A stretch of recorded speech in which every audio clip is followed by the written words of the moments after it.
Sa number 5, pagpangawat sang isa ka lalaki sa simbahan kag sa kumbento nakuhaan sa CCTV.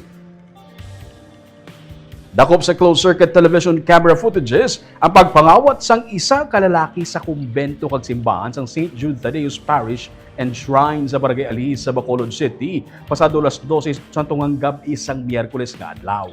Sunod sa post ng simbahan, dako ang kantidad sang kwarta kag mga kagamitan ang nakuha sang lalaki sa video. Nagapati ay mga staff nga posible nga yara nga daan sa sulod ng simbahan ang lalaki nga nakapanago antes pa man sila nakapanira. Makita sa video nga may nataban nga t-shirt sa ulo o kung may natabon nga t-shirt sa ulo ang lalaki samtang nagapang-ukay sa mga gamit.